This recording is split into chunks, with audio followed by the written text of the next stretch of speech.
এটা কুকটপ আর ওভেন দুটোতেই ইউজ করা যাবে। আমার অ্যাপার্টমেন্টে কুকটপ রয়েছে, সেই কারণে আমি সেই মতোই দেখে শুনে নিয়েছি যাতে কুকটপে ইউজ করা যায়।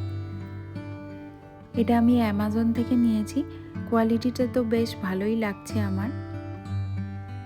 তবে এটাতে খুব একটা বেশি ডিসকাউন্ট ছিল না, মনে হয় 10%-এর মতো ডিসকাউন্ট ছিল।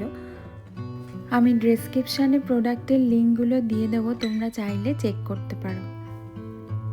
ইন্ডিয়ান টাকায় এটা আমার দাম পড়েছে 5,000 থেকে 6,000 টাকার মতো। নেক্সট দেখো, এটা আমি একটা মাইকেল করের ঘড়ি নিয়েছি। ঘড়িটা আমি মোটামুটি ভালো ডিলেই পেয়েছি, 40% অফ ছিল। এটা আমি নিয়েছি মেসিস থেকে। অনেক দিন থেকেই একটা এমকের ঘড়ি নেওয়ার ইচ্ছা ছিল, তো এবারে নিয়েছি।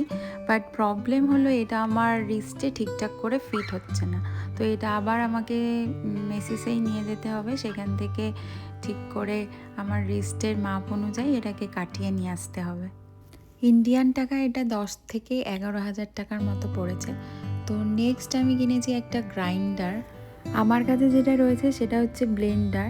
ইউএসএ আসার পর তাড়াহুড়ো করে ওটাই কিনে নিয়েছিলাম, বাট এখন আমার মনে হচ্ছে যে জিরে ধনে গুঁড়োকে না ঠিকভাবে ওটাতে গ্রাইন্ড করা যায় না, ঠিক ভালো মানে পাউডার টাইপের হয় না। সেই কারণে আমি এবারে একটা গ্রাইন্ডার কিনেছি। দেখা যাক এটাতে কীরকম কী গ্রাইন্ড করা যায় মশলাগুলো।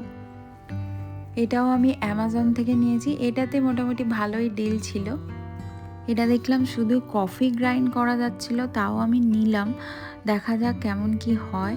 এটা ওই ইন্ডিয়ান টাকায় আমার পড়েছে 5,000 টাকার মতো। শুধু একটাই এরকম কন্টেনার দিয়েছে, আর তার সাথে দেখো কি কিউট মতো, এটাকে কি বলে, চালনি বলে, তো এরকম একটা দিয়েছে চালার জন্য। একটা ছোট ব্রাশও দিয়েছে, বেশ কিউট দেখতে।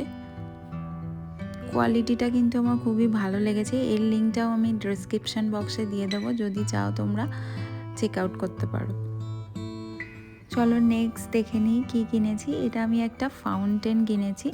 আসলে এটা অতনুর আর আমার অনেক দিনেরই একটা ইচ্ছা ছিল, একটা ফাউন্টেন রাখবো ঘরের মধ্যে। আমাদের দুজনেরই বেশ ভালো লাগে, তো সেই কারণেই কিনেছি। ব্ল্যাক ফ্রাইডে বলে যে সব কিছুতে প্রচুর ভালো ডিল পেয়েছি তা কিন্তু একেবারেই নয়। 10%, 15% অফ আমার মনে হয় বছরের অন্য সময়তেও দেয়। জিনিসটা আমার খুবই পছন্দ হয়েছে, কোয়ালিটিটাও ভীষণ ভালো। এটার দাম পড়েছে ইন্ডিয়ান টাকায় ওই 3 থেকে 3,500 টাকার মতো। তো এটা ফিট করার পর কেমন দেখতে লাগছে সেটাও তোমাদেরকে লাস্টে শেয়ার করেছি। এই বড় বক্সটা আমাদের অ্যাপার্টমেন্ট থেকে ক্রিসমাসের গিফট হিসাবে আমাদেরকে দিয়েছে। এটা হচ্ছে পাস্কেল পিজার তরফ থেকে একটা গিফট বক্স। চলো দেখি এর মধ্যে কী কী আছে। প্রতি বছরই ক্রিসমাসের সময় আমাদেরকে অ্যাপার্টমেন্টের তরফ থেকে গিফট দেওয়া হয়, তো এবছরের গিফটটা আমার সব থেকে বেশি পছন্দ হয়েছে। প্রথম বছর যখন ইউএসএতে এসেছিলাম তখন অ্যাপার্টমেন্ট থেকে গিফট পাওয়ার পর একটু অবাকই হয়েছিলাম, বাট এখন জানি যে ক্রিসমাসের সময় কিছু হোক না হোক অ্যাপার্টমেন্টের তরফ থেকে আমাদের একটা গিফট আসবেই। আর এবছরের গিফটটা তো সত্যিই খুব স্পেশাল। পাস্তা দিয়েছে এবং তার সাথে পাস্তা সসও দিয়েছে। এগুলো আবার সুন্দর করে একটু গুছিয়ে রেখেও দিলাম, কারণ শ্লোক দেখলে কি করবে, এগুলোকে সারা ঘর ময় ছড়াবে, আবার আমাকেই পরিষ্কার করতে হবে। বাচ্চাদের তো জানোই, বাস্কেট ভর্তি খেলনা থাকলেও তাদের সেগুলো পছন্দ হয় না। এই সমস্ত জিনিসই তাদের বেশি পছন্দ খেলার জন্য।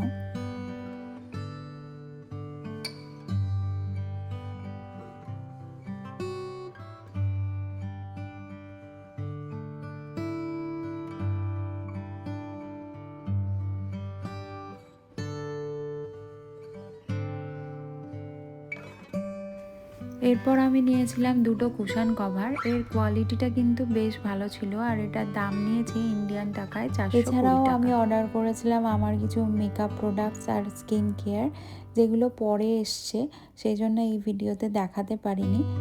তো আশা করি তোমাদের এই ভিডিওটা ভালো লেগেছে। যদি ভালো লাগে ভিডিওটাকে প্লিজ একটা লাইক করবে, চ্যানেলটাকে সাবস্ক্রাইব করবে, বন্ধুদের সাথে শেয়ার করতে পারো।